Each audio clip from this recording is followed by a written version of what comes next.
Desde muito tempo a gente pescava naquele rio. Era de costume nosso se banhar todo final de semana. Era um lugar em que as pessoas da região frequentavam todos os dias. Porém, naquele ano, algo estranho ocorreu. Foi uma época que ficou marcada em nossas vidas. E o rio ficou conhecido como Rio das Luzes. Esse relato que vou contar é bem curto, Sam. Porém, é um fato verdadeiro.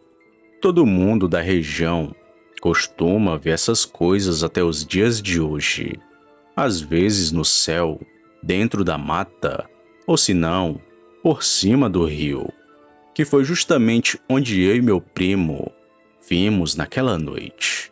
Aqui inclusive, Sam, existem relatos desde a época dos antigos. Sempre tem alguém para contar alguma coisa.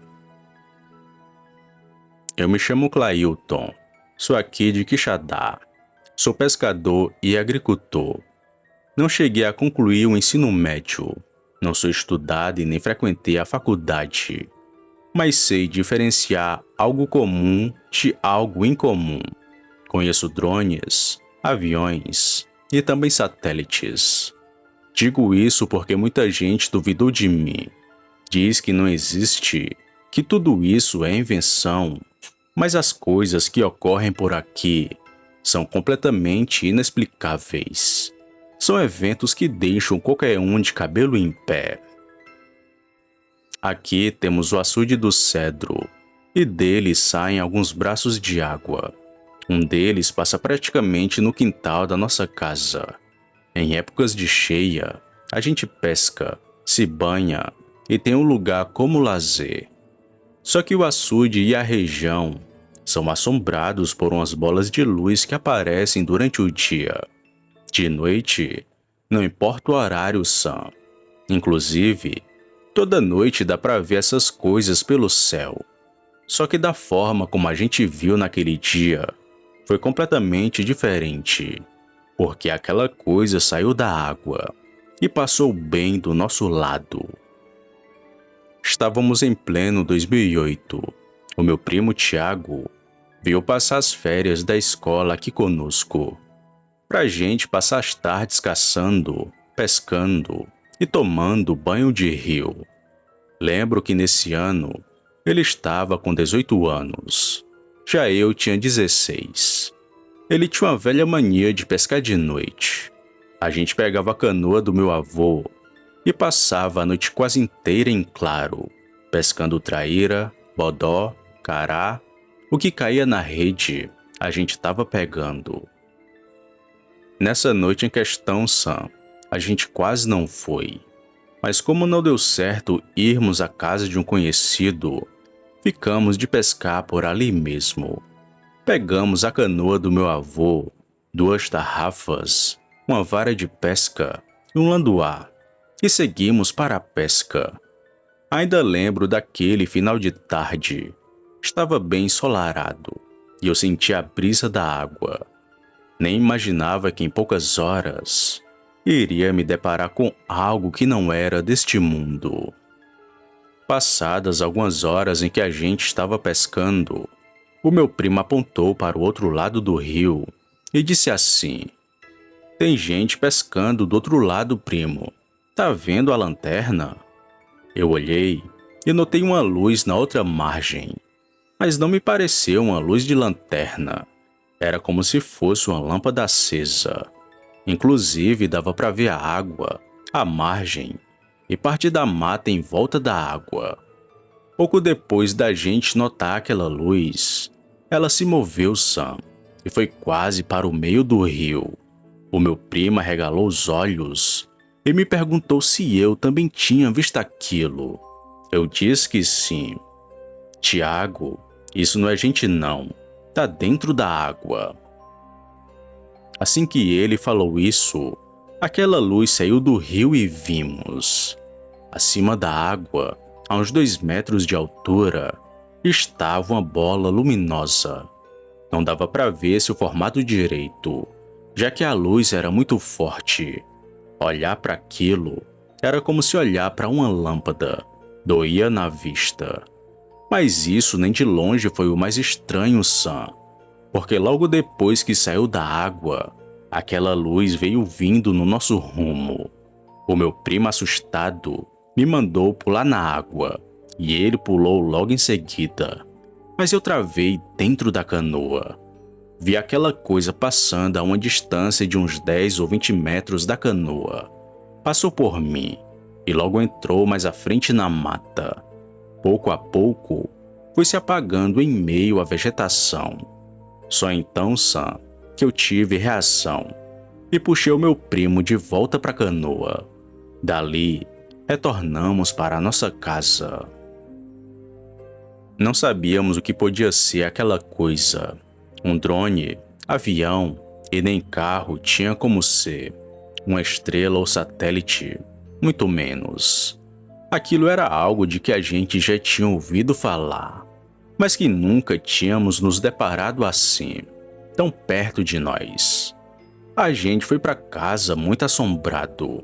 O meu avô até estranhou, porque tínhamos pegado somente alguns carás. Após falar da luz, o meu avô não disse mais nada.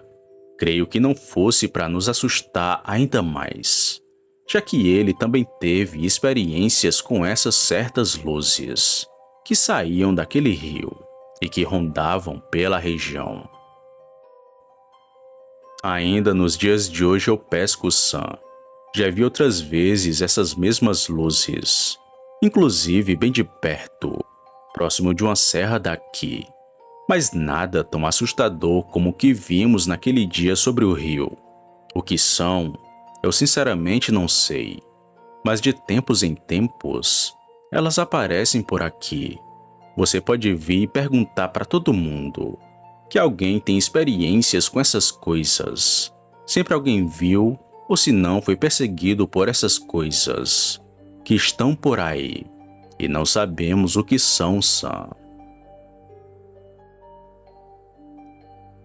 Não são daqui, são criaturas sombrias, seres interdimensionais, seres de outro universo, o que são?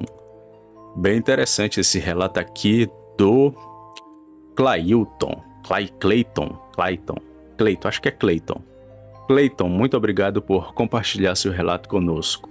É imenso prazer narrar esses relatos tão arrepiantes e diferentes como esse aqui. Como eu costumo dizer, pessoal, o Clayton, ele me mandou esse relato porque ele me ouviu falar sobre Quixadá. E Quixadá é uma região que tem muito evento de OVNI, de UAPs, certas luzes assim que aparecem na região. E vocês podem pesquisar. Tem muito caso de bola luminosa, bola que persegue as pessoas, aparece sobre o rio, no meio da mata. É um local assim, atormentado e assombrado por essas coisas. No caso dele aqui, passou bem do lado da canoa dele. Ele estava pescando com o primo e acabou se deparando com aquela luz misteriosa. Bem assustador. Imagina aí, você tá ali num momento de lazer. Pescar, a gente pesca por lazer, às vezes para ter o frito ali da semana, né? E ele e o primo dele acabaram se deparando com essa coisa. O primo dele pulou, ele ficou travado. Eu também ia travar na hora. Se eu visse um negócio assim luminoso na minha frente, eu travava, eu ficava só olhando. Tentava puxar o celular para me tirar uma foto, mas eu ia travar do mesmo jeito, eu ia ficar morrendo de medo. Clayton, você passou por uma experiência assustadora, você e seu primo. Bem sombria. E o vô dele tem aqui também uma experiência. Seria bom você compartilhar conosco a experiência do seu vô. Seria bem bom botar aqui também, mesclar. Mas foi o relato dele, né? Muito obrigado por compartilhar o seu relato, Clayton. Você e do seu primo, Thiago. Muito obrigado. Bem assustador. Bem sombrio. E vocês, caros ouvintes, caros inscritos, o que vocês fariam se estivessem no lugar aqui do Clayton e do primo dele, Thiago? Vocês iriam esperar essa coisa aparecer? Iriam pular no rio? Iriam pedir ajuda? Iriam fazer o quê? Deixem aqui embaixo as suas opiniões. Elas são muito importantes pra gente, tá, pessoal? Pode comentar só um boa noite, um emoji. Deixem suas opiniões, tá? Comentem, vai ajudar bastante nós aqui. bem assustador e muito, muito sombrio, né? Bom, e você, caro visitante, você que tá até aqui nesse vídeo, me ouviu até aqui, conseguiu me ouvir? Se você tem um relato, um caos arrepiante sobrenatural para compartilhar conosco, você pode estar mandando para o historiasdelobisomens@gmail.com. Pode mandar, pessoal, que vai ser um imenso prazer narrar o relato de vocês. Bom, esse foi o vídeo de quartou. Sexta-feira eu volto aqui com outro relato mais arrepiante para vocês. Vocês vão gostar. Não percam, é um relato bem arrepiante, bem assombroso. Vocês vão gostar. E eu espero vocês sexta aqui, tá bom, pessoal? Tenham todos uma ótima noite. Eu espero que vocês tenham gostado aqui do relato do Cleito. E espero vocês sexta, tá bom? Tchau, pessoal.